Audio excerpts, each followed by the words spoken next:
Gledate gorenjska poročila na GIF TV. Župan občine Radovljica Ciril Globočnik, lepo pozdravljeni. Dober dan. 22. oktobra je potekala redna seja občinskega sveta, 22. po vrsti, in na dnevnem redu je bilo 8 točk, ki ste jih vse prepeljali do konca.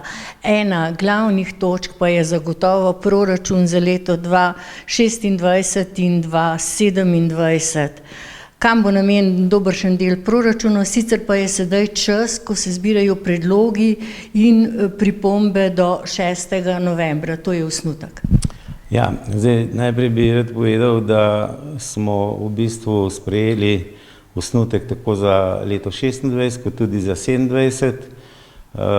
Zelo pomembno podatek je, da glede na velike investicije v teh 2 letih, lahko rečem, da je proračun težak za 26 34 milijonov, za 27 pa 32 milijonov evrov in da se bomo morali zaradi tako obsežnih stvari v teh 2 letih v prvem letu zadolžiti za 3 milijone evrov in pa v letu 27 za 2 milijona in 500 tisoč evrov.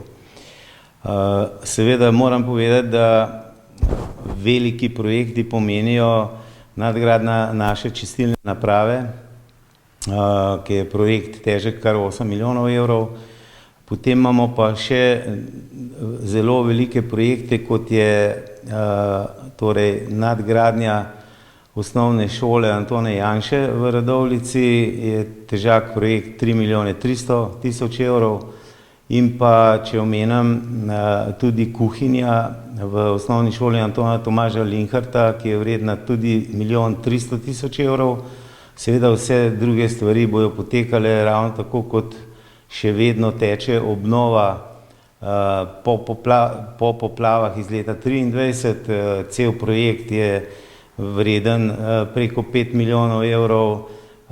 In dejansko zato se v bistvu moramo zadolžiti, kajti vsi ti projekti so pa vezani na nepovratna sredstva in ne moramo v bistvu spustiti te priložnosti, da ne bi to realizirali.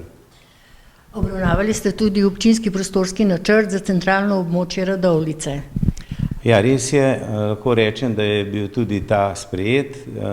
To je bil pravzaprav nujno potreben projekt oziroma odlok, kajti za zdajni načrt se ni dalo več nadgrajevati, ampak je bilo potrebno sprejeti nov OPPN, to se pravi občinski podrobni prostorski načrt. Lahko rečem, da je bil ta z pobudniki tako, bom rekel, privatnih iniciativ, torej podjetij in pa na splošno posameznikov, ki so tudi ta del v celoti financirali. Tako da lahko rečem, da je bil tako osnutek kot tudi predlog sprejet in je bil tudi soglasno potrjen.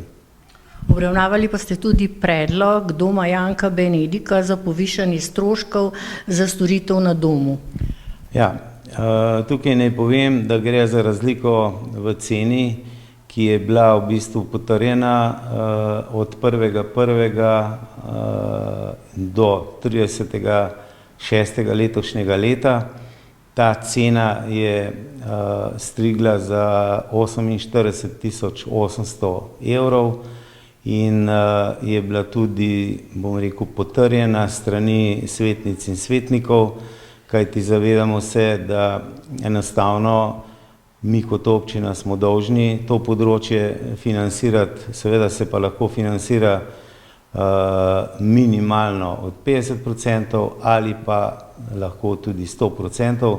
Zato smo tukaj pravzaprav morali to poplačati, da bo ta, bom rekel, support trajal tudi vnaprej.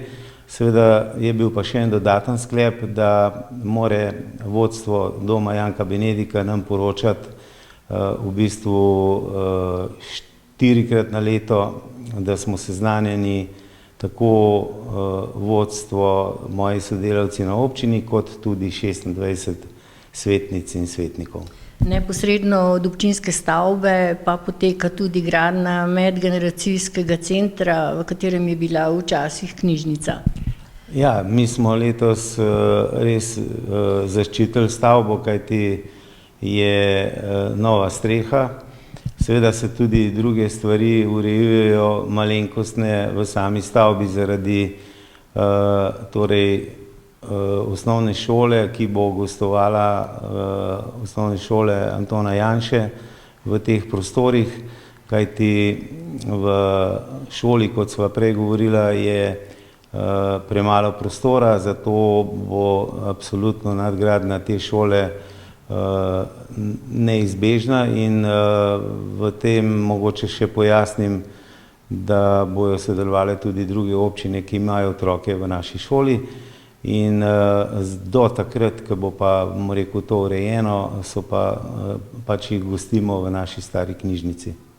Prvič pa poteka tudi razpis za prostovoljce. Bom natančen, razpis za prostovoljce za mlade. Ta je namenjen od prostovoljcev od 12. leta do 29. leta starosti, je razpisan v 4 kategorijah in pa pomembno je to, da so tudi v tem zajete skupine prostovoljcev, ne samo posamezno, in predloge pričakujemo do 11. novembra, tako da vas vabim, da predlagate tiste, bomo rekel, mlajše, ki jih vidite, da se res nadpovprečno zalagajo za dobrobit življenja v naši občini.